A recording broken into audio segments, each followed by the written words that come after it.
Donc, on va continuer. Ce matin, j'avais envie de continuer la série que Pasteur Désiré a commencé la semaine dernière sur la zone d'influence. Donc, pour ceux qui n'étaient pas là, je vais faire un court résumé de ce que Désiré nous a partagé. Donc, il nous a parlé de l'importance de reconnaître notre zone d'influence et la portée de notre zone d'influence. Il a 5 points, 2 qu'il a couverts la semaine passée et 3 que j'ai vraiment hâte d'entendre la semaine prochaine. Et ces 2 points étaient que, premièrement, c'est important de reconnaître qu'est-ce qui fait brûler notre cœur.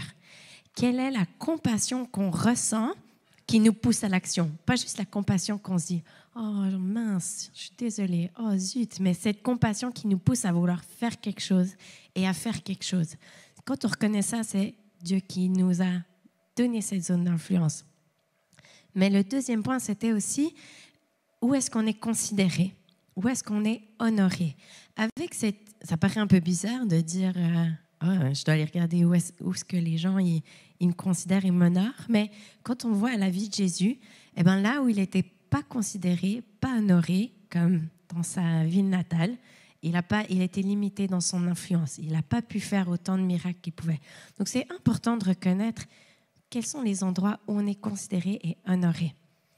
Et puis, il nous a montré toute une liste de personnes influentes comme Martin Luther ou Thomas Edison ou Guy Lafleur, que heureusement, j'ai pu découvrir qui c'était. C'est un peu la base, il paraît, mais j'avoue que je manque de culture générale du Québec.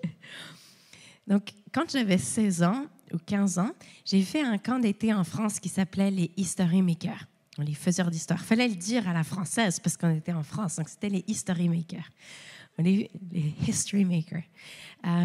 C'est un camp qui m'a vraiment impactée. C'était ce que je voulais faire. Je voulais être une history maker. Je voulais marquer l'histoire. Je voulais faire une différence dans l'histoire. Et je suis vraiment reconnaissante parce que du moment où j'ai donné ma vie à Dieu et je lui ai dit « Fais de moi une faiseuse d'histoire », il m'a utilisée de plein de manières. À 15 ans, j'ai pu implanter des camps de travail d'équipe et puis de plein air en France. À 18 ans, j'ai pu faire une école de disciples à Los Angeles et aller 2 mois en mission au Népal. À 20 ans, j'ai pu emmener une équipe de jeunes, d'enfants, de familles en Chine, à la frontière de la Corée du Nord pour faire de l'intercession. J'ai pu aller en Asie centrale pour enseigner la Bible, former des pasteurs. Et j'ai pu traduire et diriger une école de la Bible en français, en ligne, et avoir des étudiants dans toute la francophonie, implanter cette école à Denham, au Québec. Et puis, encore le mois dernier, on était en Colombie pendant 1 mois avec notre famille pour servir un centre de jeunesse en mission, où il y avait mon amie Noémie, qui était une de mes étudiantes il y a 10 ans. Et puis, j'ai pu déjà investir dans sa vie à 10 ans et puis de voir les fruits de ce que j'avais pu investir en elle, c'était vraiment un cadeau. De voir comme elle a pu grandir dans son leadership et de pouvoir encore une fois investir dans sa vie.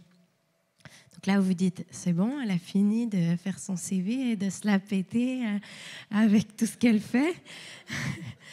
Mais c'est là qu'on arrive au mais, parce qu'il y a toujours un mais, n'est-ce pas? Il y a 2 ans, j'avais fait tout ça et je faisais tout ça. Et pourtant, j'étais vraiment épuisée. J'étais fatiguée. J'étais découragée, j'étais frustrée, je manquais de passion. J'étais amère contre Dieu, contre les leaders. En fait, j'arrivais pas à faire une liste comme ça de ce que j'avais fait. Je voyais que ma liste de tout ce que j'arrivais pas à faire. Par exemple, j'enseigne dans une école biblique et j'arrive pas à étudier encore à côté pour continuer à me former. Ou je m'implique dans une école internationale, mais j'arrive pas à enseigner dans les églises au Québec et à servir aussi le Québec. Je me sens limitée. C'est impossible qu'on ait d'autres enfants. J'en ai un et je suis dépassée. J'aimerais m'impliquer plus dans la vie de mon fils que j'ai. J'aimerais avoir plus de temps avec mon mari. J'aimerais prendre soin de mes amitiés ici et puis partout dans le monde, parce qu'à force de voyager, c'est chouette, mais comment je peux faire pour investir dans toutes ces relations? Et je pourrais continuer la liste longtemps. Mais j'étais confrontée à tout ce que je ne pouvais pas faire et je ne supportais pas ça et ça m'épuisait, ça me fatiguait. Heureusement, Dieu ne m'a pas laissée dans ma tempête toute seule. Il est venu me rencontrer, il est venu me parler, il est venu me toucher. La première chose qu'il a mis en lumière, c'était mon syndrome de sauveuse, de vouloir tout faire, de vouloir sauver tout le monde. Puis, tout d'un coup, Dieu me dit, « Tu crois que je faisais comment avant que tu étais née?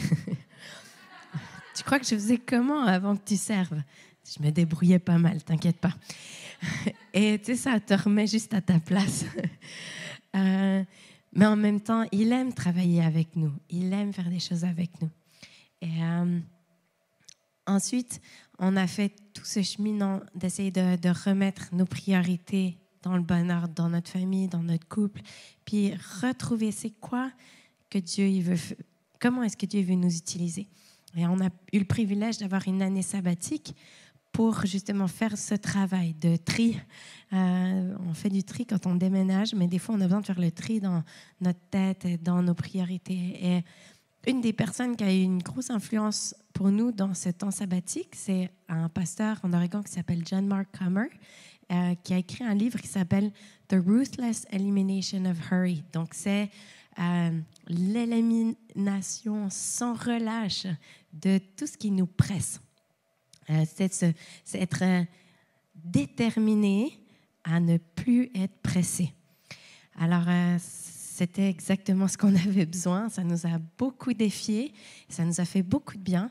Et je vous ai mis le livre là parce qu'une grande partie de ce que je partageais ce matin, ça vient de ça. Donc, je vais redonner le crédit à la bonne personne.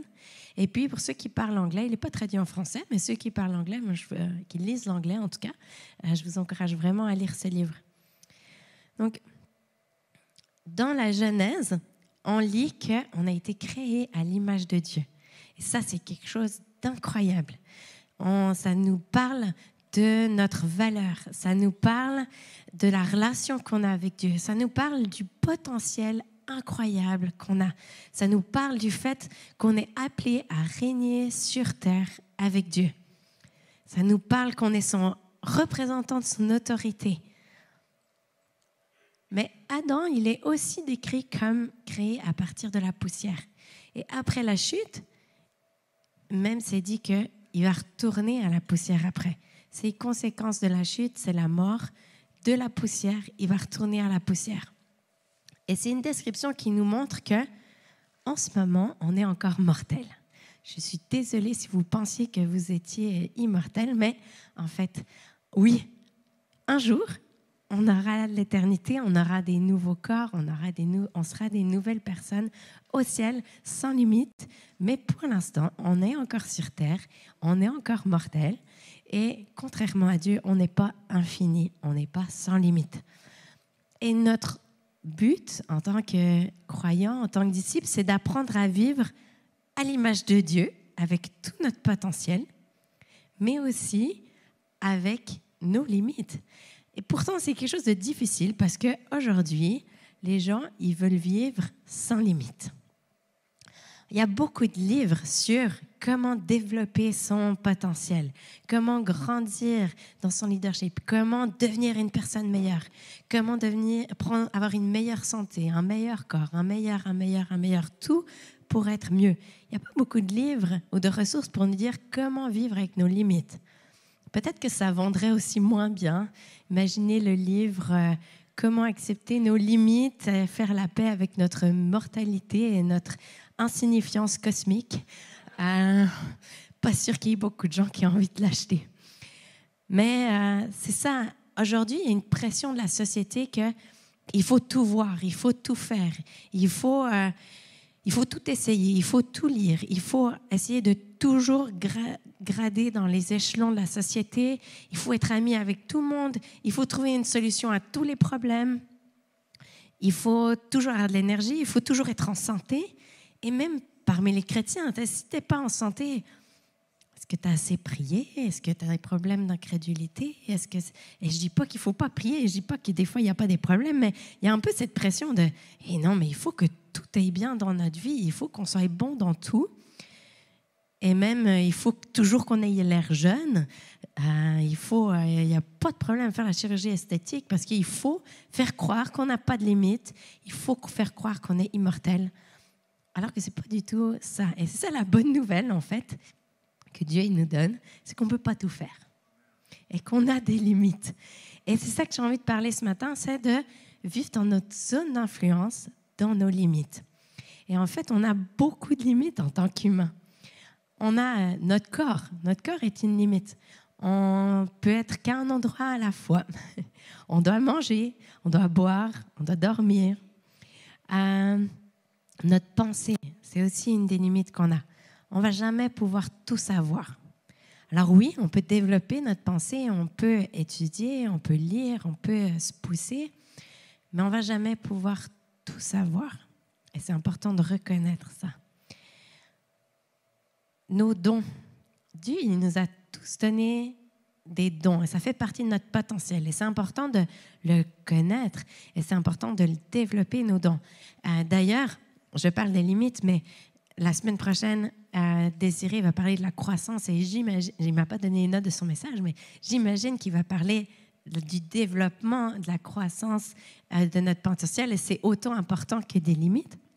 Je suis contente que ma fille, elle se développe, qu'elle commence à aller à quatre pattes, qu'elle a envie de se lever. Je suis contente que mon fils, il a envie de devenir propre. Je suis contente qu'il y a un développement, on veut se développer. Mais il y a aussi certaines choses qu'on doit reconnaître dans la limite, notamment dans les dons. On n'a pas tous les mêmes dons. Et le danger, c'est quand on commence à se comparer et à vouloir les dons des autres. C'est important d'accepter les dons que Dieu nous a donnés. Et puis en plus, même si vous êtes très doué, en fait, il y aura toujours quelqu'un qui sera meilleur que vous. Donc même dans vos dons, il y a des limites. Alors c'est peut-être pas agréable à le reconnaître, mais c'est la réalité. Et en fait, c'est pour nous apporter du repos. Au lieu d'avoir toujours cette pression d'être toujours meilleur et toujours plus, d'accepter, ça nous permet d'entrer dans le repos que Dieu veut nous donner. Dans notre personnalité, on a des limites. On a tous des manières différentes de nous ressourcer, de communiquer, d'organiser notre vie. Et puis, il y a des gens qui sont très organisés, et puis peut-être d'autres qui sont plus spontanés. Ceux qui sont spontanés sont peut-être frustrés quand leur vie, elle ne marche pas parce qu'il manque d'organisation. Puis peut-être ceux qui sont organisés, ils sont frustrés de ne pas avoir la spontanéité des autres. Mais cette frustration, elle ne va pas produire des bons fruits, mais plutôt d'apprendre à communiquer puis à reconnaître, OK, ça, c'est ma personnalité que Dieu m'a donnée et je vais faire avec. Mais attention, la personnalité ou aucune de ces limites ne sont des excuses pour pécher. C'est pas parce que tu dis « Ah, moi, je suis désorganisée » ou « Ah, moi, je suis comme ça que je peux faire ce que je veux. » Absolument pas. Notre famille d'origine, c'est une limite qu'on a. La réalité, c'est qu'on ne commence pas tous avec le même départ. On ne commence pas avec une page blanche. On aimerait. Et puis oui, quand on devient chrétien, on dit on est une nouvelle créature. Et puis Dieu, il nous donne un nouveau départ. Mais la réalité, c'est qu'on ne commence pas à zéro. Et puis, certaines personnes, peut-être, sont les premiers chrétiens dans la première génération de chrétiens. D'autres sont 5, 6 générations de chrétiens. Ils ont tout un héritage qui vient avec eux. Peut-être il y en a qui avaient un père absent. Et donc, oui, Jésus peut restaurer et veut restaurer toutes les vies. Oui, Jésus veut et peut guérir toutes les vies, mais il y en a qui ne commencent pas au même endroit que les autres. C'est important de le reconnaître, encore une fois, pour arrêter la comparaison et reconnaître qu'on aura des rythmes différents, qu'on aura des parcours différents. Et pour moi, de me rappeler de cette limite-là de notre famille d'origine, je dis, ça me donne d'autant plus envie d'investir dans mes enfants pour leur donner le meilleur départ possible. Et je suis tellement reconnaissant pour l'éducation chrétienne, mais aussi pour le rôle des parents dans ce départ qu'on peut donner à nos enfants. Nos origines socio-économiques, même si on vit dans un pays, soi-disant, qui n'aurait pas de classe, comme en Inde ou dans d'autres pays où c'est reconnu qu'il y a des castes, la réalité, c'est qu'on a des classes, on a des séparations, des limites. Et en fait, même si dans la Bible, c'est très clair qu'on est tous égaux aux yeux de Dieu, qu'on a tous la même valeur, Jésus, quand il a prêché au Sermon sur la montagne et qu'il a béni les pauvres, il les a renvoyés pauvres, mais bénis. Jésus n'a pas changé tout le système de la société en enlevant tous les pauvres d'un coup, même si il aurait pu. Alors je crois qu'un jour, on vivra sans limite et sans ces séparations. Et je crois que dans nos communications, dans la manière dont on traite les uns les autres, on doit se voir avec les yeux du royaume qui se voient comme des égaux. Mais la réalité de notre monde déchu est qu'on vit avec des limites socio-économiques. Notre éducation, notre carrière, si on n'a pas terminé le secondaire ou si on a un doctorat, on n'a pas les mêmes limites.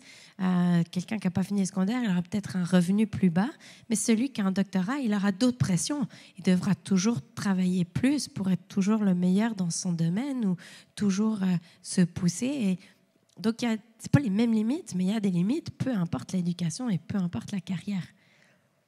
Bien sûr, nos saisons de vie ont des limites. Parfois, notre saison est notre limite. Si on est à l'université, si on a des jeunes enfants, si on est à la retraite, on n'a pas les mêmes limites. Quand on est jeune, on n'a pas beaucoup d'argent, mais par contre, on a normalement plus de temps. Moi, je sais, entre 16 et 24 ans, j'étais impliquée dans tellement de ministères différents. C'était difficile pour moi, tout d'un coup, de ne plus pouvoir tout faire. Mais quand on se marie, quand on a des enfants, on a d'autres responsabilités qu'on ne peut plus participer à tous les camps, à toutes les conférences, à toutes les soirées, à tout ça. Par contre, quand on est jeune, on peut. Puis la famille, oui, c'est un privilège, c'est génial, mais c'est des limites. Ça nous prend du temps, ça nous prend de l'argent, de l'énergie, de l'attention, surtout qu'on a des jeunes enfants. Et oui, ça peut être frustrant, mais si je réalise qu'une saison, ce n'est pas toute la vie, et que je l'accepte, et que je reconnais qu'en fait, c'est quelque chose que Dieu m'a donné, alors ça va devenir une source de vie. La longueur de notre vie. Peut-être, c'est 18 ans. Ma petite sœur, elle est décédée à 27 ans. Peut-être ce sera 108 ans. Mais peu importe la longueur de notre vie, on ne pourra pas tout faire. On ne pourra pas tout essayer. Et en fait, une chose qui m'a frappée, c'est de réaliser que Dieu, à travers Jésus, il a choisi de limiter son temps de ministère sur terre à 3 ans. Me dire, mais en fait, il aurait pu faire tellement de plus s'il était resté plus longtemps. Au lieu de former 12 disciples, il aurait peut-être pu en former 24. Mais en fait, il connaissait les limites de son corps physique. Il savait que s'il venait sur terre, il n'était qu'à un endroit à la fois. Quand il envoie le Saint-Esprit, il est partout. Donc, c'est sûr que pour nous, c'est avantageux, en fait, qu'il soit parti. Il le dit lui-même. Mais quand même, quand il était sur Terre, il avait une limite de temps. Et puis, ma prochaine limite, c'est le temps. Personne n'a plus que 24 heures. Et des fois, on se dit, seulement j'avais plus de temps. En fait, si on avait plus de temps, en fait, on ferait juste plus de choses. Mais il nous manquerait toujours plus de temps. Donc, en fait, je crois que ces 24 heures sont un cadeau, même si ce n'est pas toujours facile à le gérer. Donc, mon cœur, c'est qu'on puisse apprendre à vivre paisiblement dans ses limites. Au lieu d'être toujours pressé, angoissé, à devoir tout faire, si on pouvait vivre avec nos limites dans notre zone d'influence et reconnaître que nos limites, en fait, c'est le jardin que Dieu nous donne pour régner, pour le représenter, pour être son image, on va faire une grande différence dans le monde. Quand tout le monde est en train de courir après des choses infinies et que nous, on est assis, on est paisible, on est bien là où on en est, je pense que ça va faire un impact autour de nous et que les gens vont dire, mais pourquoi tu n'es pas en train de faire ci et ça, et de t'acheter ci et de t'acheter ça, et de poursuivre ci et de poursuivre ça? Et dit, en fait, je suis content, dans le contentement, dans ce que j'ai. Et en fait, j'ai déjà bien assez. Et oui, je pourrais avoir plus, mais en fait, avec ce que j'ai, je suis très content. Je pense que le contentement, ça va nous apporter de la joie, ça va nous apporter de la paix, ça va nous apporter de l'amour. Et je pense que quand on est pressé, c'est difficile d'aimer. Je ne sais pas vous, la dernière fois que vous étiez pressé, peut-être vous deviez acheter 2 choses au Super C, puis il y a plein de monde à la caisse. Est-ce que vous sentiez de l'amour, de la joie, de la paix? Ou quand c'est le dimanche matin, il faut vite se préparer pour aller à l'église, puis les enfants, ils traînent. Est-ce que c'est de l'amour, de la joie, de la paix? Non, non, hein? L'amour, la joie, la paix, c'est pas compatible avec le fait d'être pressé. Et on a besoin d'être dans la paix pour pouvoir être rempli de cette joie, de cette paix, de cet amour. Et j'avais envie qu'on regarde rapidement à ces limites à travers la Bible, notamment à travers Paul. Paul, c'est un de mes héros de la Bible. Pour moi, c'est un history maker. C'est un qui a changé l'histoire. Il a implanté tellement d'églises, influencé tellement de monde, de chrétiens, et même encore aujourd'hui, après sa mort, parce que 2000 ans après, il influence encore tellement de monde. Et pourtant, il avait des limites. Il avait des limites physiques. Il pouvait être qu'à un endroit à la fois. Et il en était bien conscient. Quand il est dans son dernier voyage missionnaire en direction de Jérusalem, il rentre. Il aurait la possibilité de s'arrêter à Éphèse, là où il a travaillé longtemps et rencontré plein de monde, formé plein de monde, mais il choisit de ne pas s'y arrêter parce qu'il sait qu'il va perdre du temps. Donc, il est conscient de ses limites physiques, il est conscient des limites de son temps. Il nous parle aussi du fait qu'il avait une écharpe dans la chair. On ne sait pas ce que c'est, puis ce n'est pas mon but d'essayer de savoir ce que c'est aujourd'hui, mais c'était quelque chose qui le dérangeait, puisque 3 fois, il a supplié le Seigneur de lui l'enlever. Et puis Dieu lui a dit, c'est dans ta faiblesse que tu es fort, parce que je me glorifie par tes faiblesses. Mais en plus, cette faiblesse physique, elle dérangeait pas juste Paul, mais les Corinthiens, ils avaient un gros problème avec ça. Parce que la culture à Corinthe, c'était, il faut être parfait. Il faut être parfait physiquement, puis en plus, il faut bien parler, être éloquent, etc. Puis Paul, il n'avait ni l'un ni l'autre. Et puis, ça dérange. Et Paul va les confronter. C'est quoi votre système de valeurs? Est-ce que vous voulez des super apôtres qui sont parfaits de l'extérieur, mais qui vous donnent un message vide? Ou est-ce que vous voulez le vrai message authentique de l'Évangile que moi, je vous apporte? Et puis, lui, ses limites, ça ne lui faisait pas peur parce qu'il savait que c'était Dieu qui se glorifiait à travers ses faiblesses.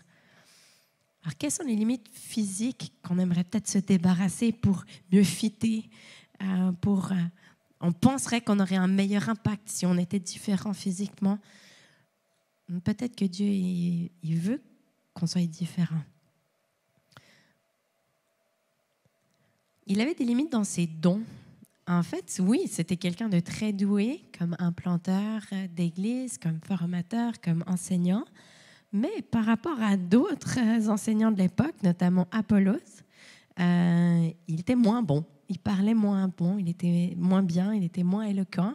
Apollos était reconnu, et même Paul va reconnaître Apollos comme un excellent enseignant qui connaît les Écritures. Pourtant, Paul connaît très bien les Écritures aussi, mais il reconnaît qu'il y a d'autres personnes avec d'autres dons qui sont meilleures que lui. Mais lui, ça ne lui fait pas se dire « Oh, bah tant pis, alors je ne fais plus rien. Je laisse les Corinthiens à Apollos et moi, je ne leur dis plus rien. Ils ont qu'à se débrouiller avec lui. » Non, il reconnaît qu'il a quand même quelque chose à apporter, malgré la limite de ses dons. Il ne s'apitoie pas sur son sort. Alors, c'est pour nous aussi l'occasion de réfléchir. Quand on voit quelqu'un qui a des meilleurs dons que nous, est-ce qu'on a du mépris, de la comparaison, de la jalousie, ou est-ce qu'on arrive à célébrer les dons des autres et pas voir comme des menaces, mais comme on travaille ensemble dans un même corps? Il y a des limites dans sa personnalité. Paul, il n'arrivait pas à travailler avec Jean-Marc. Il devait partir en voyage avec Barnabas et avec Marc et il n'arrivait pas. Ils ont eu une grosse dispute et ils se sont trouvés à se séparer. Se séparer de Barnabas. Barnabas, c'était quelqu'un qui avait été avec Paul depuis le début. Quand Paul s'est converti et que tout le monde disait « Ah non, on ne veut pas le voir, on ne veut pas de lui parce qu'il persécutait l'Église, comment est-ce qu'on peut lui faire confiance ?» Barnabas s'est levé, il a dit « Moi, je vais me porter garant. » Barnabas, il est parti avec Paul dans son premier voyage missionnaire. Et là, tout d'un coup, Paul est prêt même à se séparer de Barnabas parce qu'il ne veut pas travailler avec Jean-Marc, parce que ça ne marche pas. Donc même dans sa personnalité, il avait des limites. De reconnaître, tu vas faire ton ministère loin, mais je ne vais pas pouvoir faire mon ministère avec toi. Alors, quand même la bonne nouvelle, plus tard, Paul et Marc vont se réconcilier.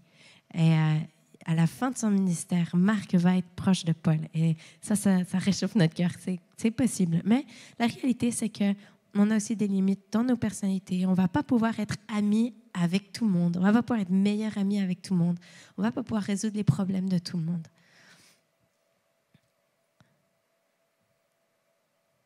Dans son éducation, dans sa carrière, c'est sûr que Paul était très éduqué. C'était un pharisien des pharisiens et ça a été une de ses forces. Mais ça a été aussi une limite au début de son ministère. Le fait qu'il avait persécuté l'Église, ils lui ont pas tout de suite donné la parole. Il a dû partir à Tarse quand même pendant longtemps avant de pouvoir être reconnu à Jérusalem. Et puis, il va devoir gagner la confiance des gens. Lorsqu'il est à Corinthe, il va se retrouver à fabriquer des tentes avec Priscille et Aquila. Et là aussi, son travail va être une limite. Il ne va pas pouvoir prêcher que pendant le sabbat. Il n'aura pas le temps de faire plus de ministère. Et on voit que c'est une limite quand il va dire « Et ensuite, j'ai reçu du soutien pour pouvoir me consacrer pleinement à la prédication. » Donc, parfois, notre travail, ça veut dire qu'on ne peut pas travailler plus, aller à toutes les réunions, plus faire plein de ministères, plus faire tout ça. Et peut-être qu'à un moment donné où c'est le temps de lâcher le travail pour être dans le ministère à plein temps, peut-être pas. Peut-être que le travail, c'est exactement là où Dieu vous a placé. En l'occurrence, pour Paul, je pense qu'il n'a pas gaspillé son temps où il travaillait avec Priscille et Aquila. Quand on voit tout ce que Priscille et Aquila ont pu aussi faire eux-mêmes, je pense qu'ils ont pu investir dans la vie l'un de l'autre. Alors, ne méprisez pas ce que Dieu vous a donné à travers votre éducation. Moïse aussi, c'est quelqu'un que je trouve complètement fou, son parcours, parce qu'on le voit qui dirige Israël, qui leur donne la loi, etc. Puis des fois, on a l'impression que la loi est tombée du ciel. Oui, c'est Dieu qui a écrit les 10 commandements de son doigt, et toutes les 600 lois, c'est Dieu qui les a données. Mais Moïse, il avait quand même une éducation. Pendant 40 ans, il a eu la meilleure des éducations en Égypte. L'Égypte était la puissance mondiale de l'époque. Il avait accès aux lois de plein de nations.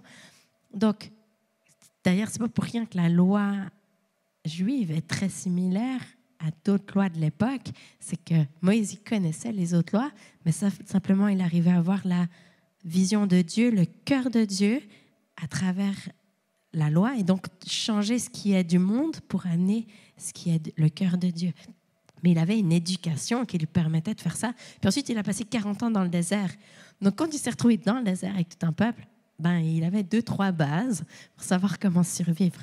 Donc, Moïse avait exactement l'éducation qu'il avait besoin pour la sphère d'influence que Dieu lui a donnée, même si elle a changé.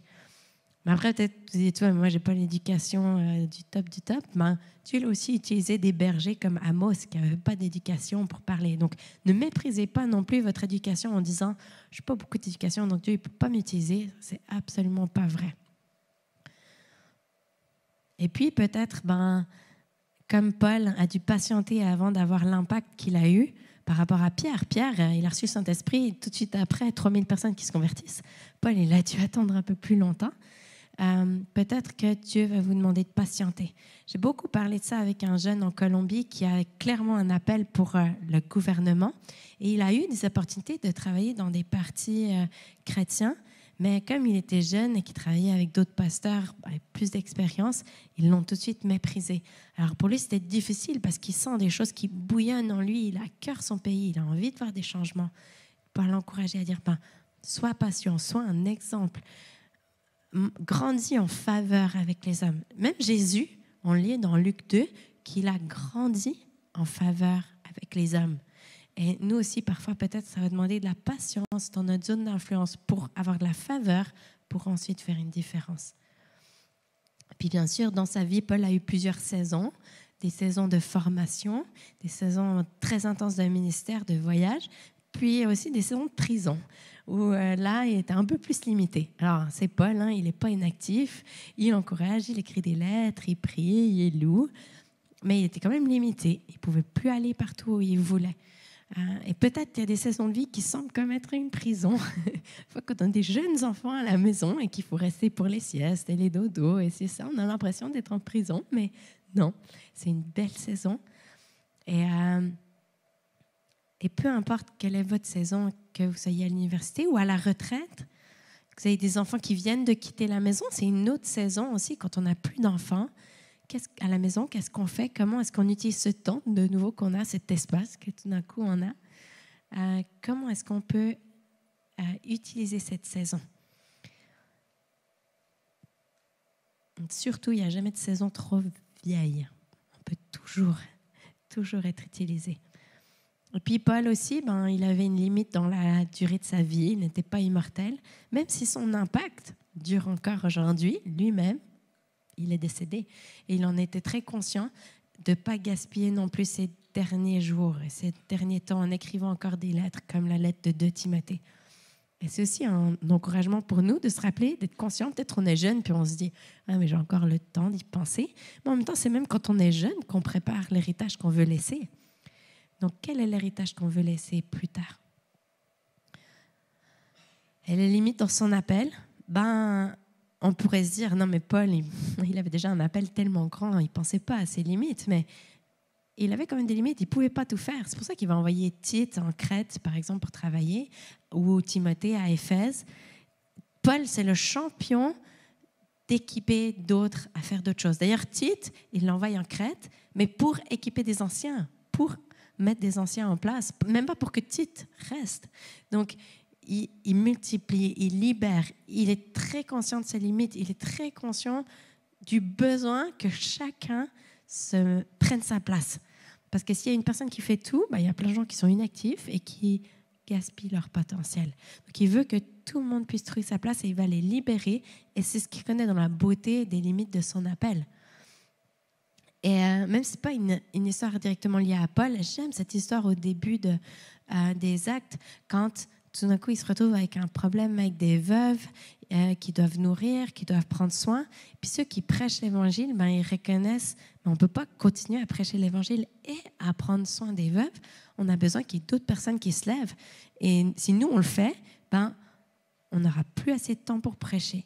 Donc, ils reconnaissent les limites de leur appel de prêcher et ils libèrent d'autres personnes pour faire ce qu'eux, ils sont appelés. Alors peut-être que vous ne savez pas quel est l'appel de Dieu pour votre vie et que vous attendez qu'un ange vienne vous le souffler dans l'oreille ou Dieu et que vous vous posez la question, c'est quoi votre zone d'influence? C'est Peter Scazzero, c'est un pasteur à New York que j'apprécie aussi énormément, qui a dit, on trouve la volonté de Dieu pour nos vies dans nos limites. Alors que le monde cherche à repousser toutes les limites, Dieu, en fait, il nous donne notre appel à travers nos limites. Alors, qu'est-ce que vos limites, elles révèlent de l'appel de Dieu sur votre vie, de votre zone d'influence? Peut-être que ce n'est pas le message le plus inspirant, vous auriez préféré Dieu est de l'impossible. Mais je veux dire, Dieu, il peut faire l'impossible dans vos limites, parce que c'est lui qui fait l'impossible, pas vous. Pendant que je faisais des recherches sur mon message, j'ai écouté un TED Talk de Amar Latif. Amar Latif, c'est un Écossais, sauf erreur, qui était atteint d'une maladie qu'il perdait sa vue petit à petit. À 18 ans, il était complètement aveugle. Donc, c'est sûr qu'à 18 ans, tu es au début de ta vie, tu as tous tes rêves. Il voulait être un mathématicien, il voulait être un comptable, il voulait voyager le monde et il aurait pu s'apitoyer sur son sort, être une victime et dire « j'ai des limites, je ne peux rien faire ». Et en fait, il est devenu mathématicien, il est devenu comptable. Alors, ça a été long jusqu'à ce qu'il se fasse embaucher parce que personne ne pensait qu'il pourrait faire la job. Puis, il a fait toute une présentation sur pourquoi il serait une bonne personne pour faire la job. Et puis, il a finalement eu des emplois. Et puis, une autre chose qu'il a créé, c'est des voyages pour les aveugles dans le monde. Parce que souvent, on dit, mais pourquoi tu vas aller voyager, tu ne vas rien voir? Mais il y a encore 4 sens que tu peux faire pas mal de choses. Il parle de saut en parachute, la sensation. En fait, finalement, ça fait peut-être moins peur de ne pas voir. D'être dans la jungle et d'entendre tous les bruits. Là aussi, ça fait moins peur que si tu vois, ou plus peur, je ne sais pas. De déguster plein de choses. En fait, alors que le monde pourrait voir comme une limite, lui, il a vu ça comme un potentiel. Et dans ses limites, il a eu de l'influence. Alors, tu peux choisir de voir tout ce que tu ne vois pas, tout ce que tu ne peux pas faire, ou tout ce que tu peux faire à l'intérieur de tes limites. Je pense que la limite qui me dérange le plus, c'est le temps. J'aimerais avoir plus de temps. Et ces 24 heures, des fois, ça me frustre. Mais en même temps, Dieu, quand il m'a donné mes dons, quand il m'a donné mon éducation, quand il m'a donné mes enfants, il savait que j'aurais que 24 heures dans chaque jour. Et donc, c'est peut-être pas plus de temps que j'ai besoin, mais juste d'accepter mes limites et d'apprendre à vivre aussi le moment présent. Au lieu d'être toujours à regarder à la suite, si je veux vivre la joie, elle se vit dans le moment présent. La paix, elle se vit dans le moment présent. L'amour, elle se donne, elle se reçoit dans le moment présent. Comment est-ce que je peux vivre délibérément chaque moment et choisir et prendre des choix? La vie, comme j'ai noté, c'est une série de choix. Chaque oui veut dire des milliers de non. Chaque activité que je choisis de faire est un millier d'activités que je ne ferai pas. Donc, pas juste subir sa vie dans ses limites, mais choisir d'être intentionnel dans ce qu'on va faire. Choisir de se mettre une limite dans le temps qu'on passe sur les réseaux sociaux. Choisir de mettre à part des soirées pour faire des dates avec son mari ou pour avoir des temps de prière ou pour avoir des temps pour organiser notre vie pour être sûr qu'on va atteindre ces objectifs qu'on a envie de faire, qu'on va développer notre potentiel, qu'on va grandir dans notre zone d'influence. On peut imaginer toutes les choses que Jésus il aurait pu faire, comme j'ai dit, s'il avait eu plus de temps, mais il a choisi de se limiter aussi à 24 heures. Il a dormi, il a mangé, il a pris des temps de prière, il s'est limité. Et si Jésus, le sauveur du monde, a réussi à le faire, alors je pense que nous, on peut le faire aussi. Et on dit souvent qu'on veut suivre Jésus, mais j'ai l'impression qu'on est plutôt en train de courir en espérant que Jésus il nous suive dans toutes les activités qu'on fait. Et si on essayait un peu d'inverser les rôles et d'observer son rythme et de marcher à son rythme dans les limites que Dieu nous a données. Alors c'est ça que j'ai envie de vous laisser et je vais prier pour nous, pour que Dieu nous aide à être dans la paix, dans la joie, dans l'amour, dans nos limites. Et je me joins à ce que Simon et Isabelle ont dit. Dieu, il vous aime tellement. Il y a un privilège quand on prêche ou quand on fait la louange de pouvoir connecter au cœur de Dieu pour vous, parce que c'est ça, on est là pour vous servir, pour amener le cœur de Dieu ici. Et il vous aime tellement. Avant de commencer, je sentais cet amour de Dieu pour vous et c'était vraiment génial comme ils en ont parlé aussi. Mais vous pouvez aussi faire cet exercice quand vous venez à l'église, de dire « Seigneur, c'est quoi ton cœur pour mes frères et sœurs ?» Et vous allez voir, Dieu, il est content de vous voir le dimanche matin, il est content de vous voir la semaine. Et son cœur pour chacun de vous, il déborde tellement. Connecté à son cœur, c'est tellement bon. Alors, je vais prier. Merci Seigneur pour ton amour pour nous. Merci de nous avoir créés à ton image, avec tellement de valeur, d'avoir déposé en nous ton autorité, ton règne. Mais merci dans ta sagesse de nous avoir donné des limites. Et Seigneur, apprends-nous à accepter nos limites, pas en victime, mais dans la joie et dans la confiance que tu sais ce que tu fais. Que tu sais ce que tu fais dans chaque saison. Donne-nous la sagesse quand c'est un temps de transition, de changement de saison, de développement. On ne veut pas manquer ça. Mais Seigneur, quand c'est le temps d'accepter, aide-nous. Aide-nous à faire le deuil de saisons passées. Aide-nous à faire le deuil de certaines choses qu'on ne va jamais atteindre. Aide-nous à faire le deuil de notre immortalité et de notre vie sans limite et d'accepter cette vie que tu nous as donnée avec des limites, mais qu'on peut vivre avec un Dieu sans limite. Et aide-nous à connecter à toi qui es sans limite et dans tout ce nos besoins qui sont infinis, qu'on puisse connecter à toi qui es le Dieu de l'infini et trouver notre paix, notre satisfaction, notre joie, notre amour en toi. Et Seigneur, aide-nous en particulier dans les 24 heures de nos journées à suivre ton rythme, à connecter à ta sagesse pour tous les choix à prendre, pour tous les oui qu'on va donner, pour toutes les activités qu'on veut faire, pour que notre zone d'influence, elle porte du fruit, pour qu'on porte du fruit là où tu nous as placés. Je prie pour chacun dans les défis qui font face, que tu viennes les rencontrer. Merci parce que tu viens nous rencontrer dans nos tempêtes, dans nos questions, dans nos luttes, dans nos joies, dans nos victoires. Et merci parce que tu viens rencontrer chacun. Amen.